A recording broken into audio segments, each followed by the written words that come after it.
and turn the stage over to Emma Pinchbeck, CEO, Climate Change Committee. Thank you very much indeed to Emma.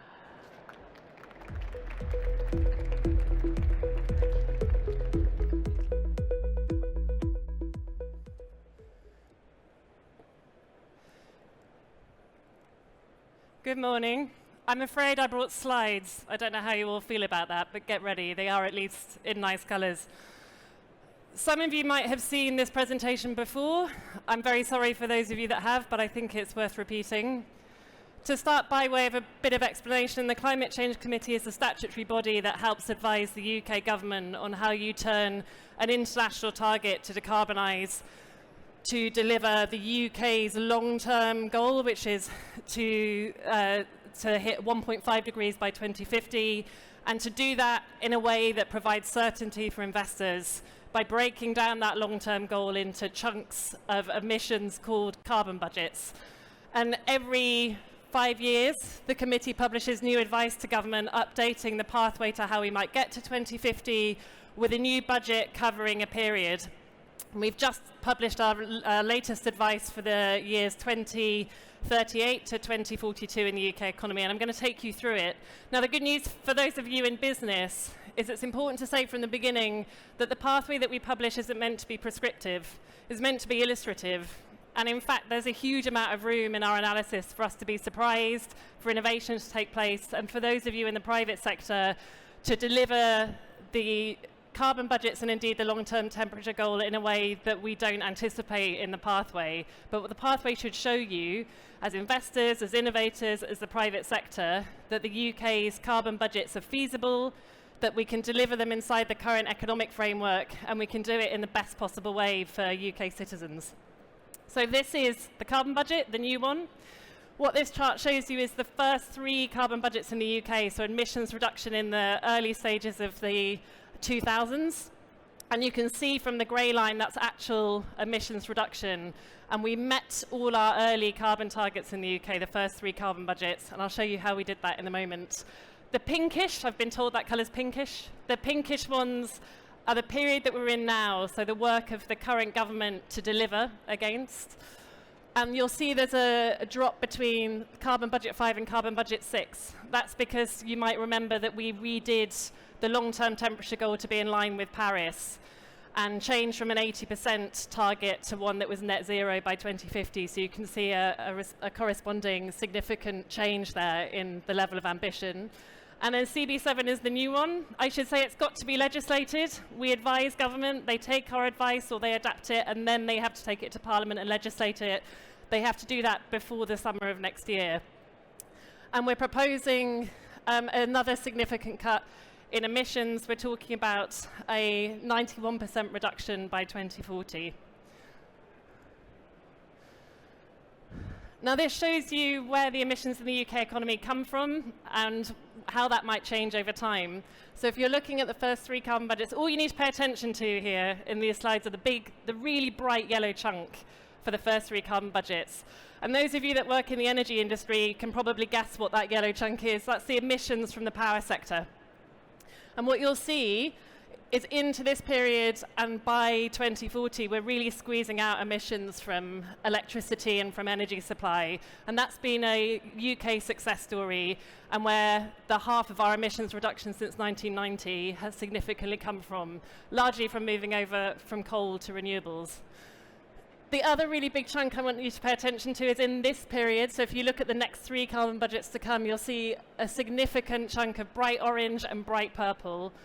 Those are areas of the economy where we need to electrify, primarily surface transport, so things like lorries and cars, and also in buildings. Now, in the UK, we've got a particular problem with our buildings in that over 80% of the UK housing stock has a single gas boiler, and we do most of our heating from gas. Turning that over to electricity is the real project over the next decade or so, and working out how we do that, largely with heat pumps, is the challenge for this government. Underpinning those 2 blocks is why our primary recommendation to government is that they need to make electricity as cheap as possible.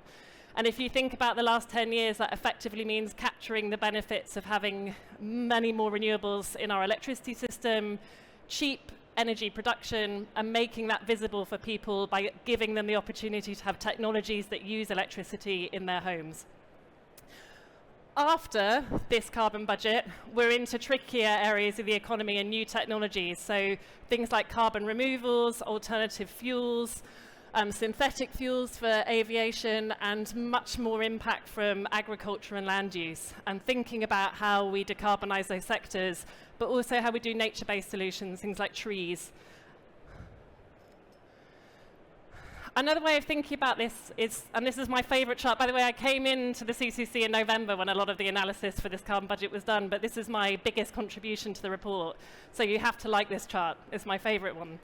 And I came over from the energy sector, and when I looked through our analysis, I thought, there's a really powerful story in here when you look at the solutions we're recommending. I've mentioned a couple: electric vehicles, heat pumps, renewables, electrified technologies. What do they look like if we aggregate them? So what does the pathway look like if we treat it by solution? And that enormous orange block in the middle is electrification. And the yellow block is low carbon electricity supply. So you can see here that 60% of emissions reduction over the next 10 years is expected to come from a continued energy transition, and in particular, that move to electrification in the demand side of the economy. Now, a lot of you will be from the energy sector, and when I saw that, particularly with some of the politics circulating on net zero, I thought, this is an incredibly powerful message, because to me, this sits alongside the economics of the energy transition, which we already know are tending towards electrification and cheaper electric technologies. So regardless of how you feel about climate change, this is a really powerful economic message, and it's similar to previous industrial revolutions where we turn from coal or gas. This is the age of electricity, and I think it's really exciting that the UK could be in the vanguard of working out what an electrified economy looks like. Now you'll see there are other measures in here. Demand is in there. That means some behavior change, some changes to diet, some changes to travel, but largely that demand section is also about the savings that you get from an electrified energy system. We halve energy losses in a system where we're generating electricity and then using it efficiently, but also from things like insulation, more insulated buildings, more insulated public buildings, and so on. And the bottom chunk is the new stuff, technologies that are in early stages of development, synthetic fuels for aviation, hydrogen, carbon capture and storage, and then the little green bit, which is our trees and peatland restoration. So we look right across the economy and at all of the solutions too when we're working out how to do that pathway. So both bottom up and top down. This is just, if you are in particular sectors of the economy, I'd show you what your responsibility looks like, or what the change to your sector might look like over the next 10 or so years. Again, the colours are consistent. So I said purple was about electrifying transport in the last chart. The purple line is transport emissions in this chart, and transport is the hero sector of the next 10 years in terms of the change we're expecting to see. So if it was power sector in the UK in the last decade, now all eyes are on surface transport. And we're expecting to see rapid electrification of transport in the UK, and that's primarily because the price point for electric vehicles is coming down, and the price point for batteries underneath that driving that change. Now, it's really important to say, if we've got people here from the automotive sector, that the Climate Change Committee's job is not industrial strategy, it's not about necessarily immediate profit for companies, it's about low-cost decarbonisation overall in the economy. So if we can see a cheap price in the market, as economists and analysts, we tend to believe that that cheap price will occur here in the UK. And so we've done lots of work with our colleagues in the automotive sector. Clearly, we're in quite a different world with things like tariffs and trade. You've got industrial strategy to think about, and those things are relevant to our advice, but they are alongside it. So when we say we can see a cheap price for electric vehicle, that doesn't necessarily mean yet that we can see a cheap price from UK automotive, though of course we are starting to see that come through in the industry. The other really key lines on here, residential buildings, and that's the bright red line. So again, you can see that we need to get going with heat significantly over the next decade, and by about 2040, around half of UK houses we're expecting to have electrified heat in order to get that change through. And then that ramps up through the 2040s. The other significant lines here, and I point you to the 400 pages of analysis online where you can see this in more detail. The other two lines I want to show you are the dark green one and the black one on this side. What's that? On the right-hand side as you look at it. For the first time in this carbon budget, we've analysed land and agriculture together. And so what you can see here is land use change over time in the carbon budgets, particularly through the 2030s and 40s. Removals, which are mechanical removals, things like direct air carbon capture and storage, biochar, bioenergy and carbon capture and storage, a kind of full range of potential removals, but also things like tree planting and peatland restoration.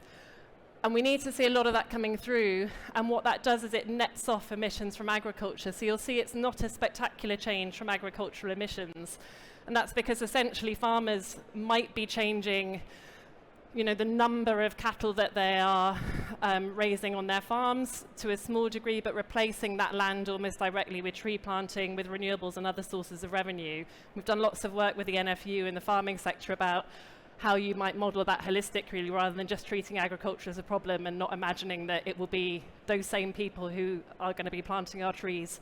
Apart from electric vehicles, if there is a key technology in the carbon budgets, it's trees, because it takes 25 years for a tree to reach maturity and remove the emissions we need in the economy. So if the government has to crack on with anything, it's heat decarbonisation and a lot of tree planting. There's a lot in the media at the moment about the cost of net zero and the challenges of it, and I know that those of you in industry will be looking into a decade with the cost of capital and so on, which is quite different from the 10 years previously. That said, there is a really good economic narrative in this carbon budget, and it's the first one where in this period, in the period of the 7th carbon budget, savings to the UK economy from making these changes start to outpace the investment that we need to make.